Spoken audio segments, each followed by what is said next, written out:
तो भाई आज है 465वां दिन मेरा वीज़ा ख़त्म होने में। रोज़ सुबह उठते हैं, नई न्यूज़ पता चलती है कनाडा में आज ये हो लिया, वो हो लिया, इमिग्रेशन रूल्स बदल लिए, स्टूडेंट की ये चोट दी, वो कर दी, भैंस की आँख। पर फिर भी हम हारते नहीं हैं। वेट अभी 1.5 साल तो बचा ही है, कोई नहीं, देखी जाएगी। बाहर स्नो पड़ रही थी, हल्की-फुल्की छुट्टी थी तो हम चल दिए नायग्रा से ब्रैम्पटन की तैयारी। ब्रैम्पटन जाने के लिए हमने लिया चटर-पटर, थोड़ा बहुत हमने रख लिया कि ताकि रास्ते में बातचीत चलती रहे, और कॉफ़ी भी रखी।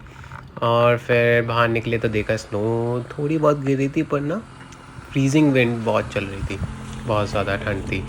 बाद में हम जैसे ही बैठे फिर मैंने सोचा कि चलो जैकेट ही पहन लेते हैं यार। फिर से मैं जैकेट पहन लेने गया, क्योंकि कहीं हम अगर बाहर निकले रास्ते में और बहुत ज़्यादा ठंड हो तो it's better to have a jacket. तो जैकेट पहनी, निकले फिर हम। अब ठंड नहीं लग रही थी बिल्कुल भी, बढ़िया।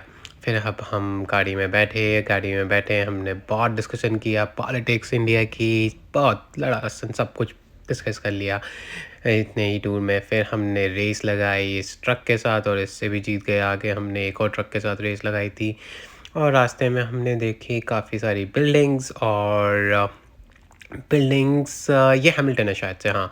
और फिर हम पहुँचे मेसीसागा से होते हुए ही जाते हैं शायद से ब्राम्पटन, तो वो रास्ते में पड़ता ही है ये रही बिल्डिंग्स मेसीसागा की। तो यार ये मेरे को बिल्कुल गुड़गांव की तरह लगता है कभी कभार, कि गुड़गांव का यू ब्लॉक ऐसी ही बिल्डिंग्स है वहाँ पे भी। फिर हमने इस वाले ट्रक के साथ भी रेस लगाई, और हमने इसको भी पीछे छोड़ दिया, क्योंकि हम हर किसी को पीछे छोड़ देते हैं। और आगे थे प्लेन से भी रेस लगानी बनती थी, और प्लेन से भी हम जीत ही गए। फिर हम पहुंच गए ब्रैम्पटन से हमें कुछ डॉक्यूमेंट्स लेने थे। फिर हमने डॉक्यूमेंट्स उठाए और सीधा वापस निकल लिया। वापस आने के लिए बाहर रास्ते में हम मिसिसागा में रेस्टोरेंट में रुके, थोड़ा बहुत खाना खाया और वापस आ गए, कि ताकि हमें रात का खाना बनाना ना पड़े।